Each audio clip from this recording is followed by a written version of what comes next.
Today, there are a lot of World War II video games out there, and they've touched on every genre imaginable, from RTS games to first-person shooters, even right down to flight simulators.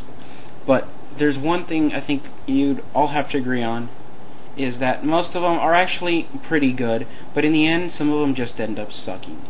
I mean, they just take one event and do it over and over and over again, and to be honest with you, I sometimes get tired of it. Now, I love World War II video games. In fact, most of them are pretty much awesome. But there is one game to me that actually stands out above most of today's World War II video games. Now you're probably asking yourself, what possible title could I have chosen out of all of these World War II titled games? Well, it's one game in particular that stands out to me. Now, I got lucky finding this. I have looked everywhere for it again, and I cannot find it in a single store. I got lucky finding it in EB Games, and that is Warfront Turning Point. I mean, look at the size of the box. I have never, ever seen a box this huge for one video game. In fact, the only time you ever see them about this big is if they come in those game collections, for like Command and Conquer or for Battlefield. But those are just long. Look how thick this monster is. And in case you're wondering, this only comes with a small CD and a manual. This is how big the manual is. Look how freaking flat it is. Do you really need all this room? And look, the CD doesn't even come in those new cases they put all the new PC games in. It's just this one little flabby disc. And yeah, I know a lot of games come like this, but I've never seen a box this huge, not for anything.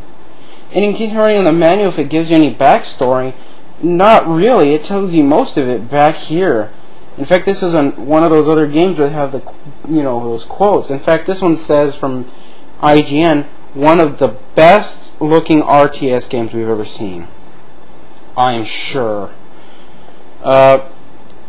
And even in the title, what if World War II happened this way?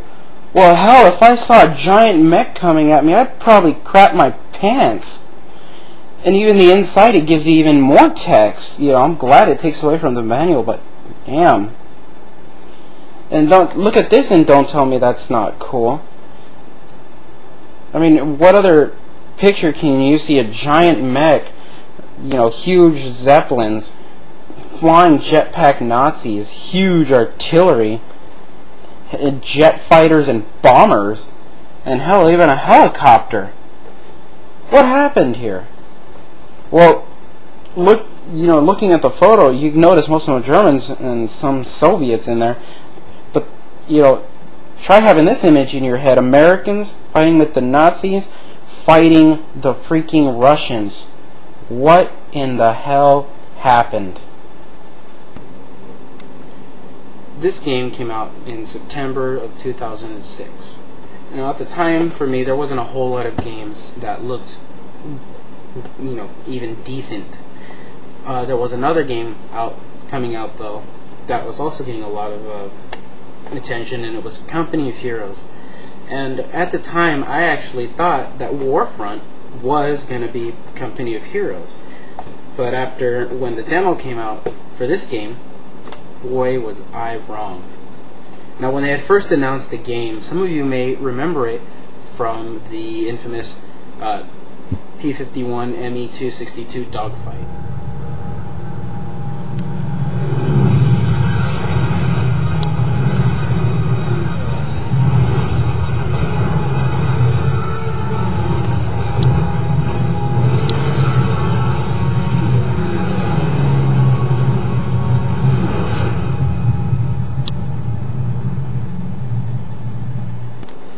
Yeah, that pretty much would have gotten anybody's attention.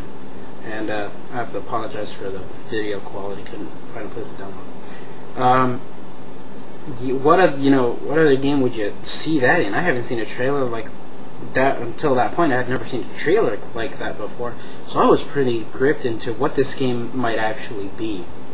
If you saw the first screenshots, it looked like your pretty much generic World War II RTS game. Just build up your army and fight either the Nazis, or if you're the Nazis, fight the Americans. But this ended up being way different when they started adding screens of giant mechs, missiles that were flying out of the sky, blowing up B-17 bombers. What the heck? But, enough of talking about the game. Let's pop this guy in and play him. By the way, the startup is really Now, the beginning video we're about to see isn't one of the best videos, opening videos to watch, but it is pretty decent. And I kind of apologize for the My Gamers Cam, but it was the only program I could find to record these in-game videos. But I will tell you this, unless you buy it or register it, you only get to record about 45 seconds, so I'm a little bit sorry if some of the themes may seem choppy. So as you can already see, most of these videos end up being video cutscenes from the game. And oddly enough, some of them won't even show up in the actual game. In fact, you only can see them here. And what I'm talking about is the ME-262 P-51 fight. Nowhere in the game could I find it at all. See, there it is, but it's only in that one little video. And I guess it was just to mess with you. Damn, those guns are big. And the story is, at first, the Allies and Axis are still at war, Hitler's dead, and it's someone way worse than him, if that's even possible.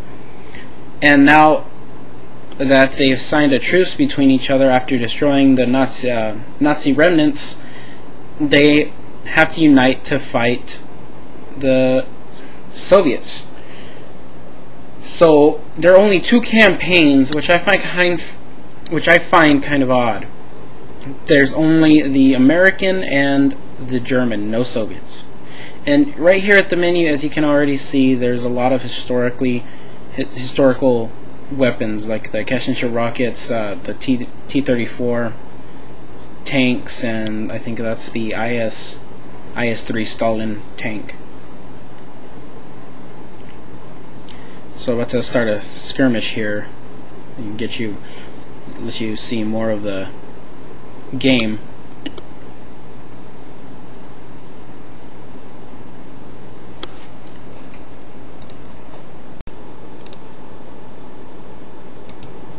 Now jumping into the gameplay. As you can see here, this is your main base. It's usually a weird building like this. In this case, it's a miniature castle.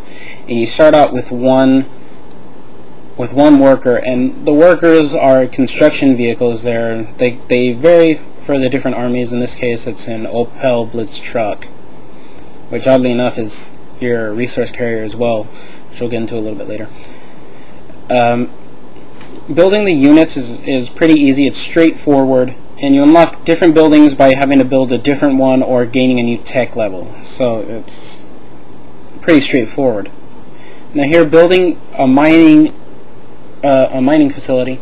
These are what you normally need because mines are the #1 source of income in this video game. You always need those mines. What sucks though is that the mines can actually run out of resources, so you usually have to get more than one. However, there are some secondary sources, which are oil fields. Whoa, knocked over that building, didn't even touch it. Like I said, there are secondary income, which is there's also banks. If you can find them, if you go to a certain level, you can actually take over a bank using infantry. Which, by the way, infantry, whenever you play this game, is one of the most underused characters ever. In fact, whenever you use the AI, that's the only person who's going to be really using them. Now here is where you get a little bit of the action. As you can see, this idiot tried to build a mining post on my freaking turf. Now I just entered a first-person view, which was advertised a lot for this video game, is that you can actually follow behind vehicles, which oddly enough is actually pretty neat. It just lets you see more of the battlefield and lets you see what they can see, but it's really no help. It's just eye candy, really.